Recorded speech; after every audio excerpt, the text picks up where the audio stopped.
hip-hop started from the slums of the Bronx, New York. I fell in love with breakbeats, the techniques, b-boying, MCing, crushing whoever was in front of you. It was groovy. You knew how it was. It's true, it's hip-hop. It's only one source to get it. It's I Do It For Hip Hop Podcast. Subscribe Google Play, iTunes, and DJ Bugsy215 SoundCloud. It's all about the hip-hop. Keep it hip-hop. Do It For Hip Hop Podcast, episode 76, featuring Reesebangem, take one. It's your boy DJ Bugsy, Do It For Hip Hop Podcast, episode 76. Man, when I tell y'all I'm super excited to have this next guest, one of my favorite Philly artists, my man from the Frankfort section of Philly, Reesebangem. Nah, man. What's up, bro? You already know. I Do It For Hip Hop Podcast, my man Bugsy. You already know what we doing. Absolutely. So, bro, listen, the album is just, I can't even sum it in words, man. When you invited me to your studio session and told me about the project, Pure Hustler, I was just ecstatic, man, and I really enjoyed it. And the intro really caught me. The guy, Swaggy, like, talk about Swaggy, talk about that moment that y'all did that intro, and you was so much representing Frankfort, and I feel like you always put Frankfort on your back, you know what I'm saying? So talk a little bit about that intro, man. The way, the intro crazy. It's so crazy how I came up with the intro, to be honest with you. Yeah, Infamous Rail had sent me a record, okay, and it had the Dead President sample in it. Okay. And I had rapped on that beat, and we named it Life 101. Okay. And I was just going in, I'm like, yo, that's gonna be the intro to Pure Hustler. It was just so vivid about everything that was going on. Right. And then a Meat album came out. Okay. Championships. And you got the Respect the Game, it was the same exact sample. And then it just so happened that that song was just so fucking hot on the album that it was like, damn, I ain't want to put my shit out to be like my intro. Right. And that's one of the hottest records on this whole album. Right, exactly, yeah. So I had put out a little, the product, like a little compilation album. Oh, yeah. On SoundCloud, right? On SoundCloud. Now I just put Life 101 on that. Okay. So I was at, they had a studio down Ninth and Dolphin, D. Jones, fucking, it was Swaggy and Monty. Swaggy and Monty on the beat. Okay. You know what I'm saying? Yeah. That's my man. Monty and Swaggy had the 9th Street drum. Okay. I used to be like frequenting down there. I was frequenting down there. I was down there one day. And that wasn't even my session. Like Swaggy and them had a lot of shit going on. I was down there shooting dice. You know what I'm saying? We was down there shooting dice and shit. Fucking Joes and that.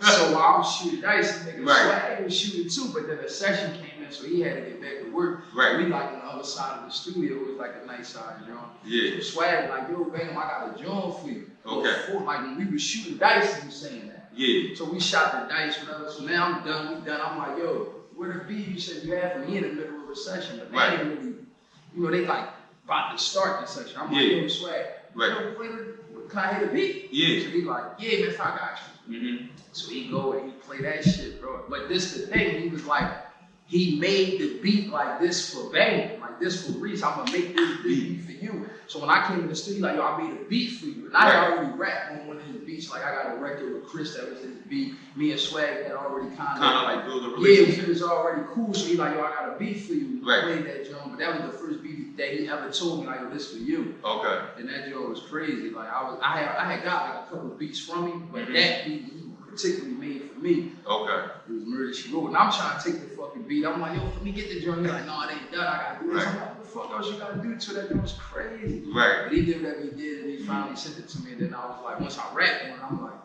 yeah, that's the intro. I'm gonna replace that with that. Yeah. And I'm like you said, I'm rapping about Frankfort. It's an intro film. So it just it's up there perfect. That's how it came. That's how I really came up with that. When Swag had he just made that beat. It was definitely for me. So it was just. And he was doing the singing too? No, that wasn't him doing that singing. I think that's a sample or something. Oh, that's I'm not even sure. I don't even want to take that from Swag. Right. I don't think it's him. I think it's a sample. Okay. Now you mentioned Free O and Little J Money in the intro. Tell me about O and your relationship with him and how you feel about you now and how you taking steps towards being in the game. Yeah. Oh, a good dude, man. That's a childhood homie. Like we could be folks. Right. he got some time. I think they gave like 30 to 60. You know what I mean? So that's why I'm like, he had went to the hole one time for like 2 years. You feel me? So I'm like, you know, he just did 2 in the bucket. 30 to 60 got to live like fuck it. I miss my dog because he did 2 years in the hole. Like, nigga, I got 30 to 60 to go. I ain't tripping about that. Like, I'm going to the max and whatever I go sit. I ain't talked to the nigga in 2 years because he was in the hole. And he just come out and call me like, go back. I'm out here like, you know how much I did in 2 years? But he don't give a fuck because he got 30 to 60. So that's his life right there. So it touched different. So I'm like, damn, like, you really. And then when I'm talking to him, and that's really how he carry it. Like, nigga.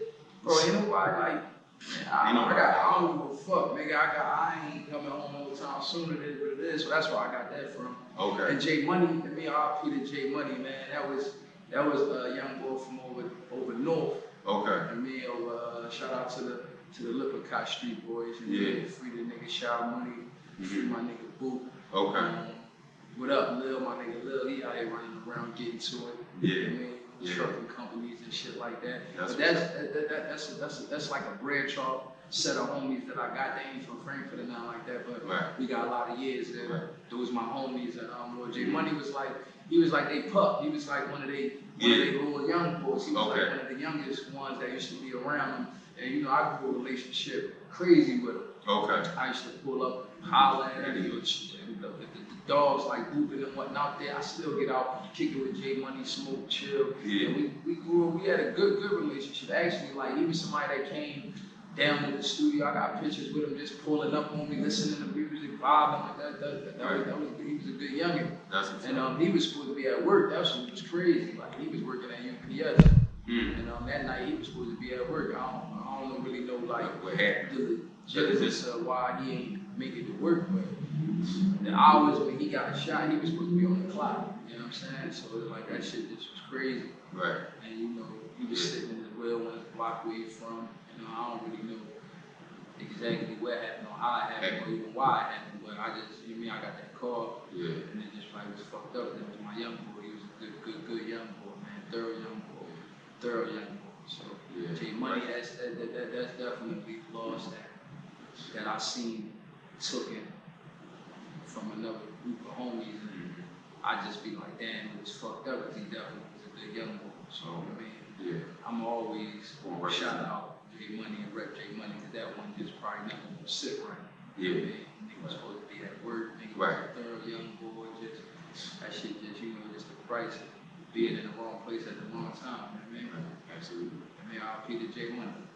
No. I want to talk about the rap because you always say that, and I already know what that means. That's a street in the Frankfort section, man. Sure. But you represent it so well, bro.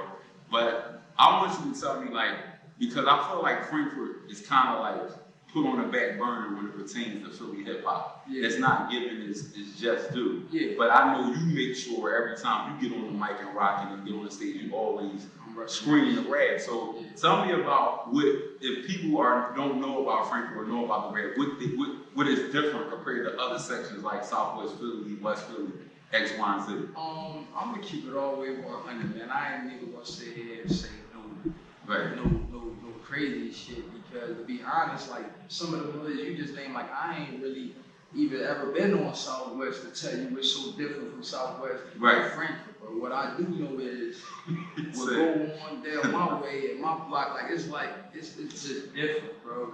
It's like it's a damn near dead end when you come. Like when you turn off the avenue and turn off my block, you can't even go nowhere. Right. You gotta go straight, and then you make another turn to get you the fuck up out of there. So it's just like we back like in our own little, you know what I'm saying, in our own like little pocket. Right. We got our little blocks that's in that little pocket.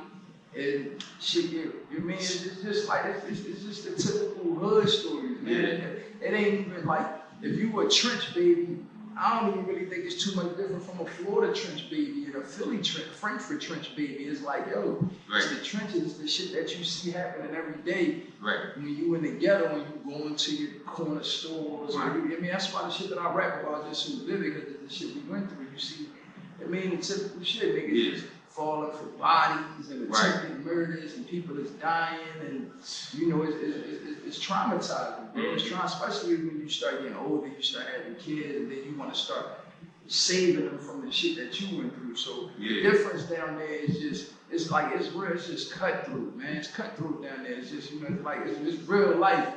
Every man for themselves. I mean, even with them blocks. I mean, my block a little different, but Frankfort as a whole, man. Even with them blocks, like it's really every man for themselves. Frankfort is different. It's like you just gotta really go down there. If you from Southwest, or if you from somewhere else, and go down there and see it. But what I will tell you, and this ain't even no lie, man.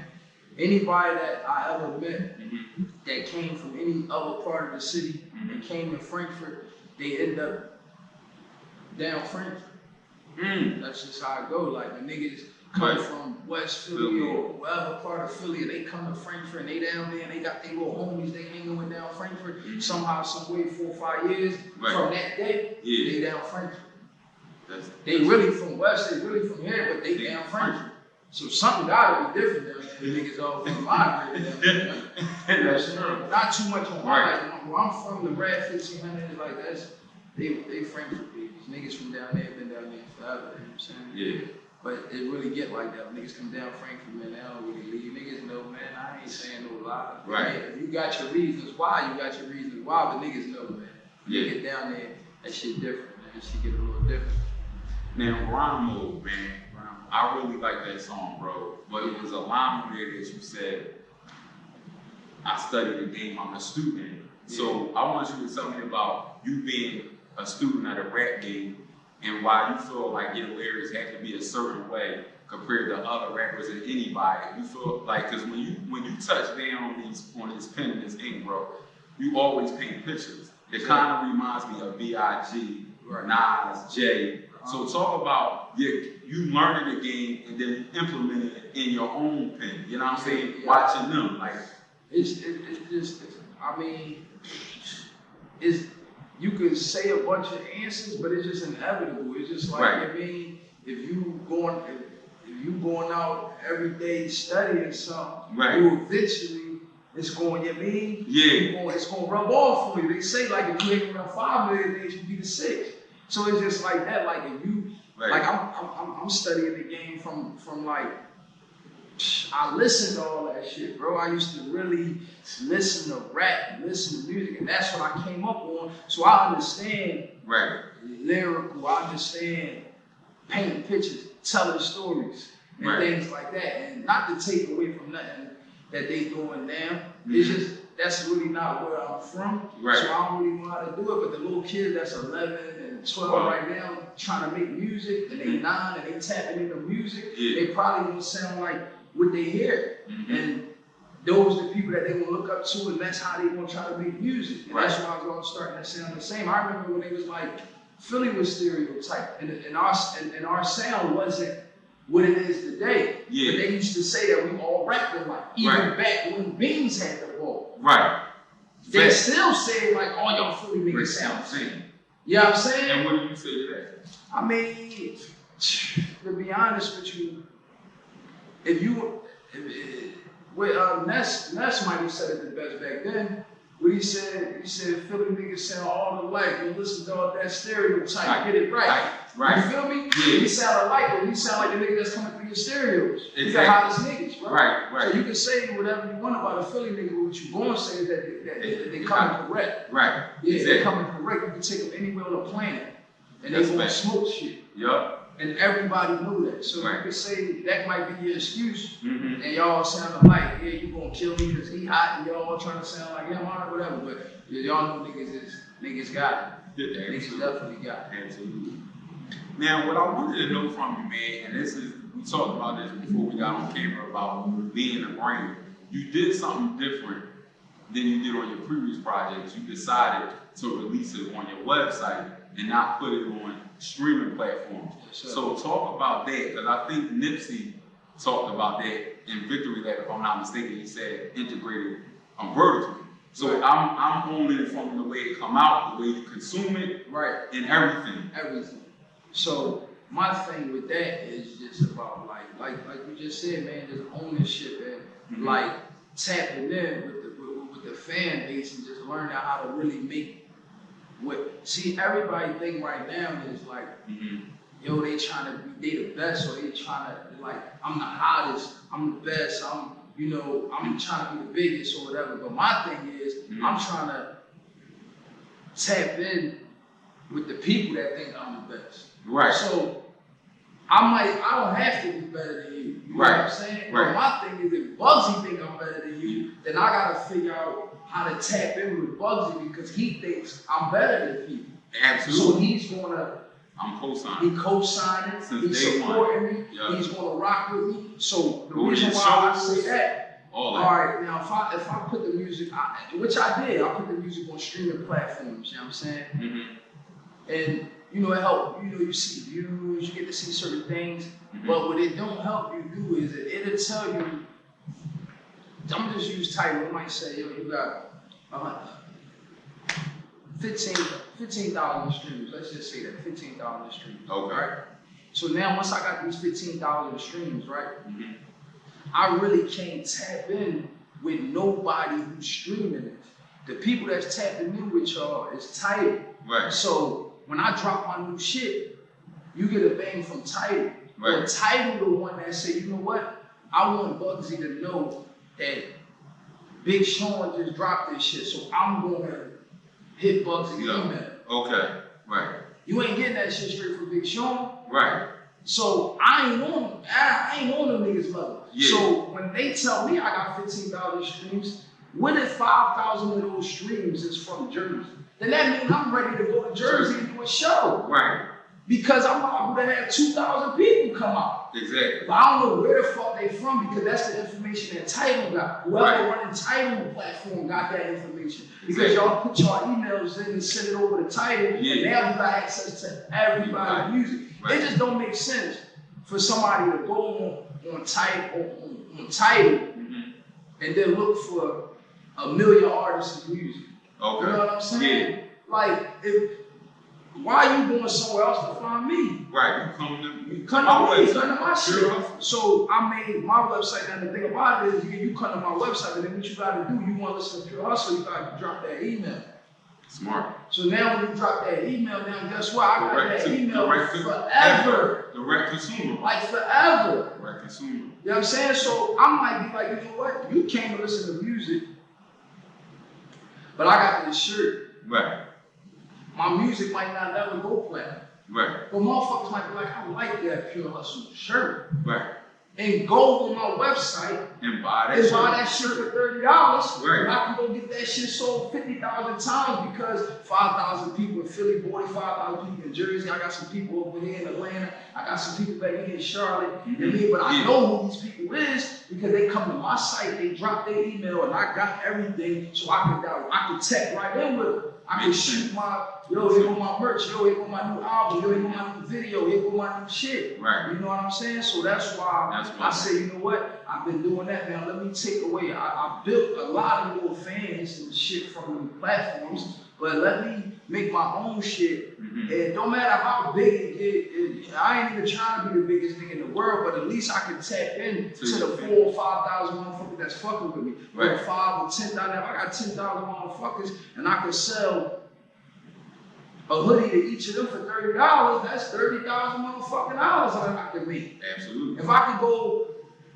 I could see that I got 1,000 people email, they all from Jersey, I would show out Jersey, I get 700 motherfuckers that come in there and pay $20 to get in. Right. With me, I made 14 grand, 1,400, some shit like that. 14 bands real quick. Yeah. You know what I'm saying? So that's why I said the brand. That's why I'm doing it. Like, I'm branding and marketing. I ain't really tripping about just the music and jumping on the other platforms, being in people's face. Right. You know, I'm trying to like with Benny the Butcher, you know what I'm doing.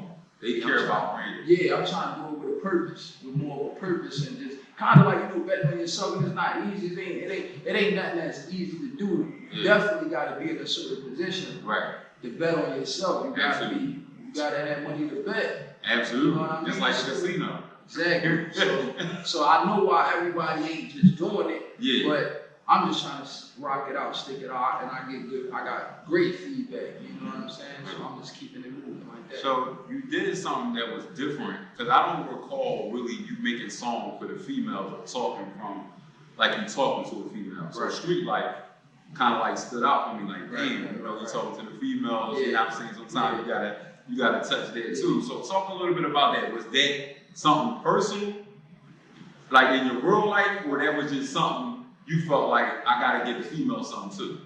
I say like, it definitely was more of like, yo, I gotta get a female something too. But I definitely was able to use some of the shit that I went through on personal life. You know what I mean? Right. Implicated, because it's just, you know, the Street Life record is just, I mean, that's just, street niggas go through that. So if you ever was running around in the streets and had a relationship with a lady or somebody in the crib, then you definitely could feel some of the bars that I said, because I got those bars from me being in the street life and definitely having somebody at home and just remembering certain things that was said and going through. And it's like, yo, you ripping and running and you trying to get the bag and you trying to be you in the streets. You know what I'm saying? Basically putting the streets before her. I mean, so definitely, I mean, kind of a little bit of both. I knew I had to touch up on it for the ladies and just going through my life. That's definitely some shit that I went through before.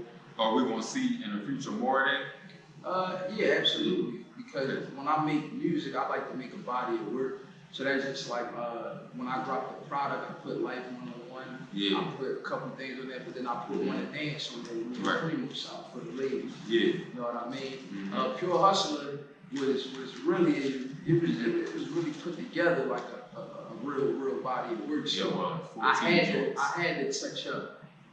That was like from a Pure Hustler standpoint. You know, now that we're talking about it, if you just keep up with me, that record Street Life, and then my album is titled Pure Hustler. It's all connected, cohesive. Every song like that. Every song. So you could say any song you want. You could connect it to Pure Hustler. Yeah, for sure. Absolutely. It wouldn't even be out if I could. It wouldn't even be an album. Do you think it's your best body of work? Yeah, by far. Not that I got, that I released. That I released by far. You said I got some shit though, man. But I definitely got some. You got some shit that's. I got some shit that's. That shit up there, bro. That shit up there for sure, bro. For sure. Pure Hustler is good, but they can't fuck with shit like that. You know what I mean? So I can't wait to hear that shit, boy. You come through, pull up on me, man. You already know. Now let's get to Trust the Process, man. Trust the Process is my favorite song on the album, bro. I mean, it's just so vivid. And then when you talk about your mom and sitting on the stoop, and that's what my mama said, like, and then he come on and blaze. I hit Reese in the streets. I go with the beat, like, I'm like, this nigga, what? Are you serious?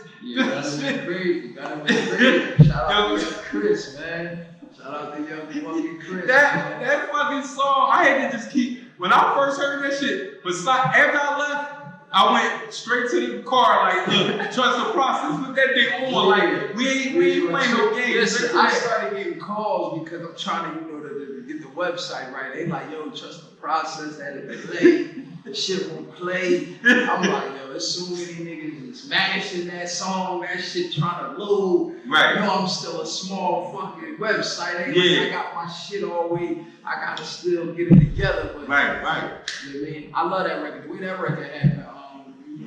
Said trust the process. All right, so you call Chris? How did me and Gunna, we got a good relationship as far as like we like family. You know what I mean? Like, we like family. I'm talking about like yay high shit. Gunna, they the niggas in the city. Everybody know these niggas. They the young guns. Like I'm the little nigga. He was around. Like nigga, you know, I have my career. That's like my uncle. Good homie, R.P. the Cash, Uncle Cash, they was like, Cash youngins, they always was at Cash crib. We always was around Cash, so it just was like, it just in between and a lot for us, relationships and just being folks. So this shit right here was like just years and years of people around us. It definitely was in the making, and people around us just wanted it to happen. And we just never really made it happen. And Gunna, he working and he taking his shit serious. I'm on some street shit. I'm running around. I'm still getting locked up. I ain't really taking rap serious. I just rap. You know what I mean? Then when I came home off my last bit, I took it serious. I just started really rapping, and then me and Gunna got it. We was talking. We kept talking about linking up, and we linked up in like 2016 one day. You know what I mean? It was a day. You know, it was a crazy day for me because he came in the booth. And I was in the studio. We were supposed to be cooking up. We was about to make a record. And my brother came in and he told me like the shit that happened to my little brother Erik. He the A Boogie. So all that like that shit happened the same day. Me and Gunna was in the studio. We were supposed to he just walked in. Like he walked in, mind you, he know my whole family. Like he know my little brother. He knew everybody. My mom, my auntie, everybody. He knew my whole thing. Came in with Dre. That's what he was with. He was with Dre and my Uncle Tay. So they come in. Gunna come in, we shaking hands. He like, yo, what you doing? I'm like, ain't nothing. I'm just fucking with the beach. And me and we play some shit. We gonna get it poppin'. So I'm fishing through the beach. While I'm fishing through the beach, that's when my brother Dre walked in. He like walked on the side of me. He say that shit. And me, I'm like, what the fuck? So I'm like, what you sure? Like he say some shit. And I'm like, you know, my uncle come in behind him, say the shit. Well, man, my uncle was in there. So he picked the phone up, and now they telling him what they told my brother.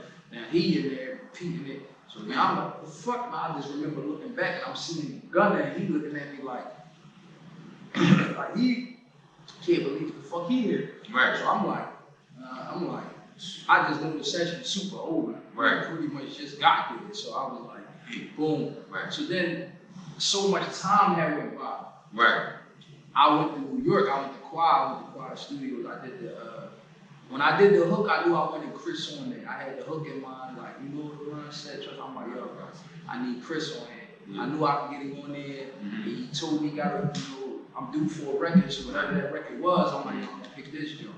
So I do that joint. A little bit of time go by, I say like a year and a half. He might have came like 17, I was 16, so he might like a year went by. He came back through 17, some shit like that. We in the same studio. Then we finally like, all right, we in here. You know what I mean? It's a good vibe. I mean, rocked out. I mean, the record was done for us. How long my was it verses and my hook. The song was done probably for like 9 months before Chris got on there. Oh, wow. It was done. So he was like, yo, what you like, what we doing? We taking it. So I'm gonna play this shit for you. So I played it, like, all right, cool. And then he just knocked that shit right out. He was listening to it, went in there, knocked that shit out, murdered that shit. And we just kept it moving. Me and him got some records that he got. We went to other studios and shit, but Trust the Process came about like that. It was kind of like, I knew when I heard the beat, if this girl made the beat, it's a real beat. So I knew once I like got in there and did the hook, I'm like, Trish getting on here with me. I knew that from the rip. Pretty much all my features I know. Like when I'm doing, I just did a song the other day with somebody that just fit perfect on the record. Because I just know, like, I do my features and I bring people in. It's like red carpet. I'm putting you in a position because I fuck with you. I know your sound. I know your bass. When I hear it, it's like, yo, come on. For sure. That's dope. Now, what I want to ask you, man, with the current Philly hip hop and things you've been seeing, like Pulley and OT the World beefing, and just even past beefs, what's your thoughts on that particular battle and how that played out, and just the antics of some Philly hip hop artists versus focusing on the work, but they more so taking it to Instagram, going live, airing out shit. What's your thoughts on that? I know you probably cut from a different cloth, so I can't see you doing that. But just looking at from a fan standpoint, who do you think won that battle? Just to be honest, I don't really think it was a battle. It really wasn't really, like, it wasn't really fair. Like, OT said what he said. And Cooley just did some, you know, the high class shit. Like, nigga, you ain't, I'm on what I'm on. Like, I'm on him. I ain't worried about you. So I can say my little shit. You know what I mean? And everybody gonna laugh at it. And then you just the butt of the joke. You ain't really about to get no bag on. But OT was coming like battle shit. So it's like I can't really say OT won, but he did come on battle time, and I can't say like he he lost either because a nigga ain't really give him a fair response, like yo, all right, let's go. I'm allow him to tear your ass up, and then let him come back. All right, let's get it. And then we out here barking and biting like dogs. Exactly. As far as the battle standpoint. Yeah. And I'm tapped in for sure. I'm definitely listening, and that's just on that. That's really my take on that. Anything else? Yeah. With the whole, shit, anything, like anything going outside of music or any of that, I don't really speak on that. I don't know what the fuck they got going on. Right. I ain't really with the whole pull up and all that because that's outside of rap. So exactly. I don't really know what's going on, but the music shit I did hear that. Right. And that's just my take on that. As far as if it was a W and a loss, I don't really look at that like a bad. That was more like a conversation that we just all heard. Right. You know what I mean? So let me ask you this: if somebody touch your shit and try to battle you, or you that type, what would you do? I'm not battling nobody, man. Right. I'm keeping it a being. Like I'm not wasting my time. I just explained to you, I'm focused on trying to get thousands of fans in multiple markets. Yeah. You know what I mean? I don't really got time to be, you know what I mean? Like really trying to, because now you gotta do homework about somebody you don't know. Yeah. Now you can't just be, you know what I mean? And it ain't really too much a motherfucker could say about me.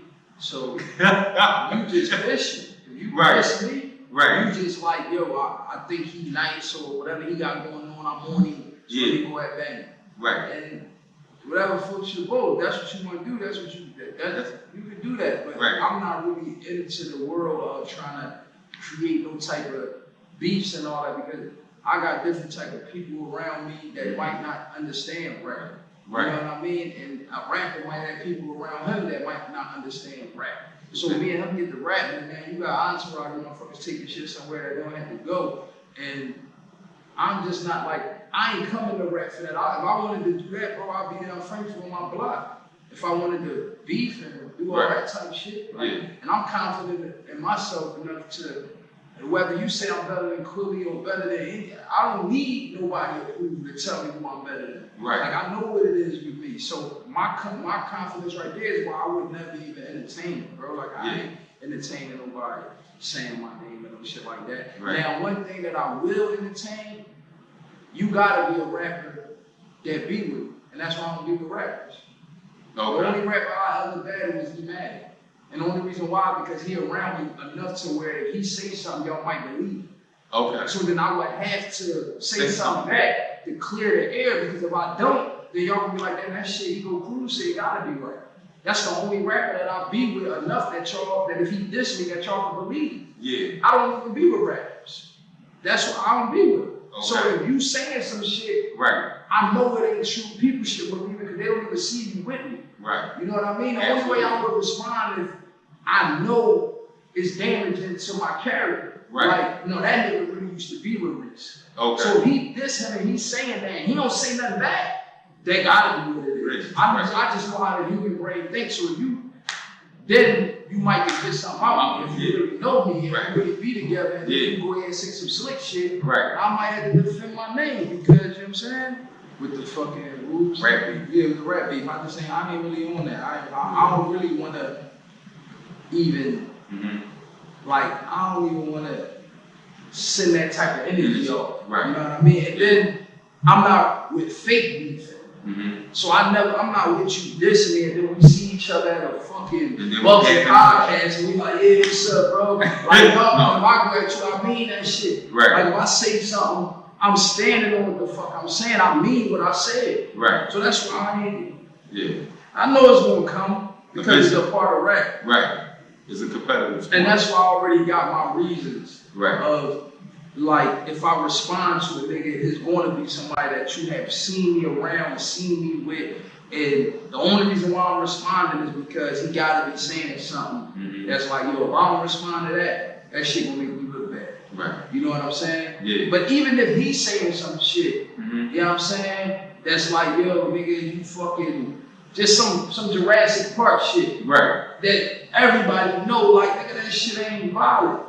I might not respond to him either. Right. Absolutely. Because it's just like, that's like you like, if a nigga like, yo, Yeah, man, you on here, you ran telling niggas I'm broke or something. That's like yo, you, alright, I know I ain't broke. Motherfucker, you know nigga, you know that ain't the case. Right. So I might not respond to that. Exactly. But then if you saying behind the scenes shit, you know what I mean? Right. The nigga saying, nigga might be like, damn, nigga, but you might say I stole some shit. Right. Or I did something that I know I ain't do, and then the niggas is like, damn, well, what you ain't gonna respond to that nigga saying you stole that shit out the studio?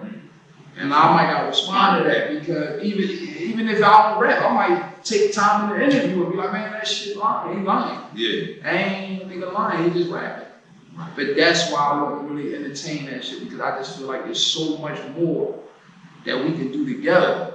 Fact. There's so much more that we can do together. You know what I'm saying? Like an OT and Quilly song would be super crazy. It would. You know what I'm saying? Right. That shit would be super crazy. And I think it'd go buku in the city. It would. Rather than niggas doing these little diss records. Yeah. And niggas is just talking about it and making it controversial. Right. Rather than, and then what a lot of people really don't understand that I really know because I'm really trying to do it. Yeah. Like a lot of people, they watching us. Right. Just like from the far. I mean, you from New York, you watching that shit. You from Atlanta, you watching that shit. Like that shit just don't make us look like, it just make us look like how it always did. Yeah. You know what I mean? And we supposed to be trying to change something. We trying to change something. Right. It's like the purpose of this shit is like, yo, they say like, yo, we feel that we supposed to stick together. Right. But that's bad.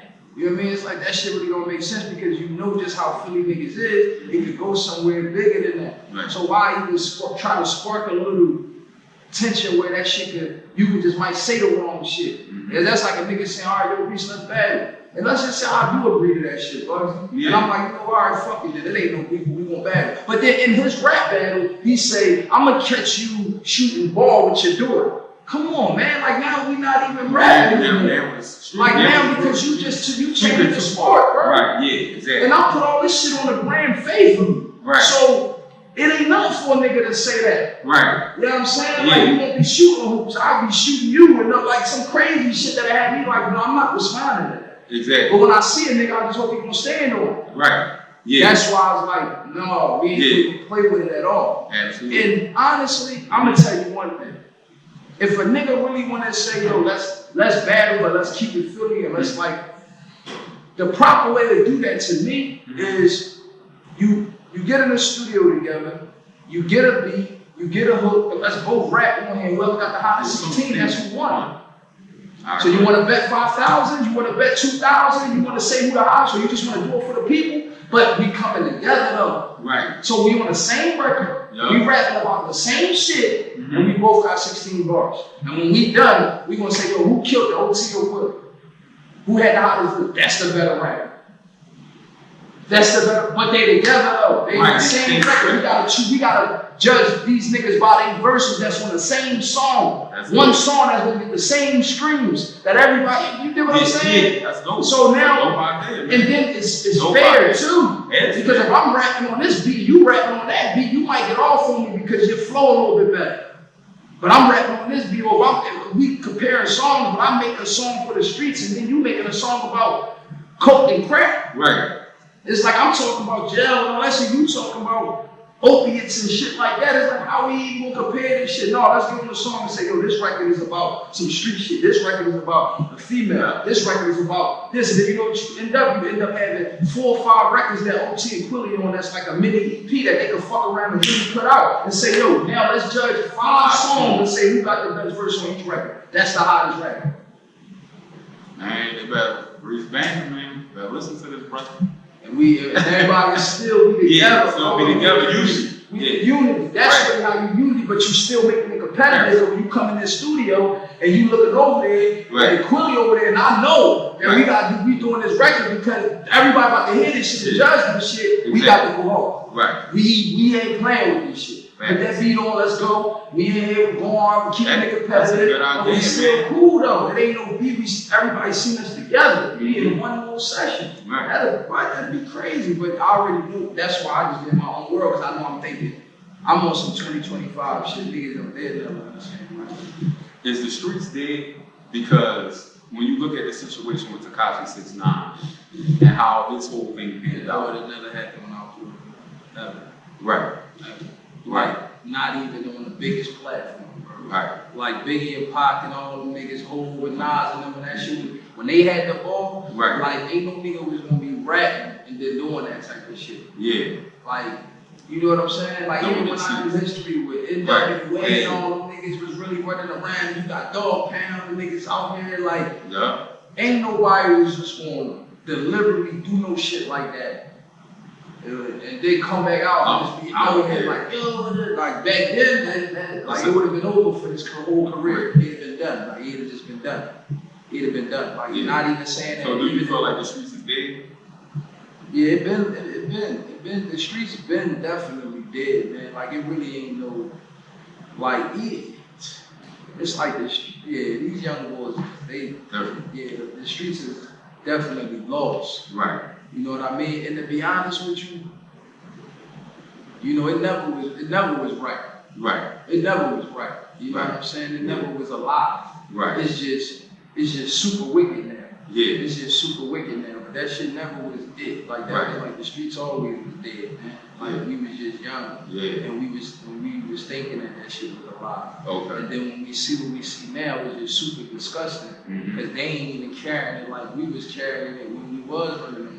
And then old heads was telling me that, you know, like my generation fucked the game up. Back then, you know what I mean? I was hearing that. Yeah, but then when you see, but when you see it now, it's like, it's even worse. Imagine what they thinking now. Right. If you thought we fucked the game up, like, I mean, what you think they did? The streets is definitely done. It's like, it's not really, it's just that the messages is different. Yeah. The messages is different. You know what I mean? Like the things that people is valuing, the shit that's just coming from the rappers, the shit that's coming from just period. Like the message is different. Like you know, just what they doing. Like you know, they young boys, they popping perks and shit. Niggas is 15, 16. Like around that time, like when we was coming up, around that age, you was still playing ball. So they just way more burnt out, way more shot out. Like because they coming off the steps. Right. Just way too early. Absolutely. They just coming off the steps way too early. And it's just like they ain't really know. Yeah, the streets is done, man. Like if you really can't tell the streets is done, and this is the thing though, like, and the reason why I say the streets never was alive, like it been dead, because to me, like when I say the streets is done, or when I be looking at niggas and I see certain shit, it be like, how long before you gonna realize? You know what I'm saying? Yeah. That's really what it be for me. Like that's really what it be for me. Like the streets done as far as like, yo, you 35 or you 30 and you still out there hanging on corners and shit. It's like, yo, a lot of people question to be like, damn, that nigga ain't get rich yet. That nigga ain't make no money yet. He ain't get a mill yet. That nigga still broke. Right. But this the thing for me. Like for me, it'd be like, it ain't even did you get rich yet. It's like you ain't tired of that shit yet. Like you ain't realized that you ain't gonna get rich off that shit yet. Right. That be my thing. Okay. Why I feel like it was done. Because niggas don't even realize that it's over. Yeah. Like a nigga come home and get $5,000, $10,000 and somebody gonna go grab some work and he about to make something happen. But it's like, yo, so you really think that you about to get rich off that work? You still think that? You was thinking that when you was 18. Right. That we was gonna get the work. So you ain't learned yet that we never gonna get rich off that shit. Like you gotta switch it up, my nigga. Yeah. Oh, you ain't get it yet. And that's why I know the streets is done. Because it's like the motherfucker that they following and that they seeing be the older niggas that ain't get it yet. You know what I mean? Facts. Streets is over. Last question, man. You know, George Floyd, you know, being killed by the officers and us being black men, and you know, Father's Day is, you know, Sunday, obviously, and you know, I mean, for me, man, it was devastating, and I think that, you know, we're coming into some time with some real change, but do you think that we're coming into some time with real change, or do you think we still got a long way to go? To be honest with you, man, I do think that we got a long way to go. And that shit hurt, man. Like just seeing all of that and things that's going on in the world, that shit brings tears in my eyes when it happened. And even time to time, man, you just see certain shit, you know, they show shit like cops riding by, you got little black kids hide behind cars and shit, and these kids is like 8, you know what I mean? And they're 7, when you got the white lady stop her car and a little black girl put her hands up, and it's like, that shit is like, it's sad, you know what I mean? It's sad, and the reason why I say, you know, I love everything that's going on, and but it's just like this shit I feel like shit is just so corrupted, and they did so good with making us hate our own people to the point where even when we get lost with saying, yo, it might be a change. You know, I can feel the change coming. I can feel people still forget that you look on the news and somebody got shot on 23rd Street. Right. You know it ain't no white people down there. Right. Or a nigga got killed on this side of the city, and you know it ain't no white people over there, bro. Right. Like, you know it's us killing each other. Yeah. And you know that the self-hate is programmed to the point where even if the racism and all that stop, I think they did so good that we still got a self-hate thing. And we gotta get rid of that. You dig what I'm saying? Facts. So we still so many years behind just with that because we so worried about being fairness with them. We go here in March and we want fairness with them, but then when we step in, we in the dark, a nigga do some foul shit to his brother. Like easy. Like without even thinking twice. Right. Because it's just self-hate that niggas was taught. You know what I'm saying? So we forgetting, yo, that it was definitely a double bubble when they did what they did. When you just go back and just read and watch and just listen, and you know, when one slave run away, they whip everybody ass. You know what I mean? So now they like, yo, we ready to fuck you up, bro, because you just ran and got caught, and then they fucking all us up. I mean, just from back then, that's how they created, that's how they started with the whole self-hate thing. So when you say 400 years ago, they started with racism, we 400 years behind with self-hate as well. So it's a long, long time before change comes, for sure, for me, because it ain't even just that type of war we fighting. We fighting our own war, man. We fighting our own war as well. Well, this is your boy DJ Bugsy, Over Hip Hop Podcast, episode 76. Make sure you tune in. DJ Bugsy 215 on SoundCloud, Spotify. Follow us on Instagram, Over Hip Hop Pod. I appreciate you, bro. You already know, man. It's always good, man. Pull up on my boy DJ Bugsy, man. It's your boy Reesebangem. You already know what it is, man. Frankfort Stand Up. It's Pure Hustle out now. Streaming, man. www.purehustleentertainment.com. You feel me? Show your boys some love, man. I know what it is. We carry it, man. I own the shit. You know the mindset, trust the process. If it's no progress, it's back to the projects. Hustling off your mom step. Gotta get it right off your mom step, nigga. You know the mindset, trust the process. And if it's no progress, it's back to the projects. Trapping it off your mom step. Gotta serve that shit off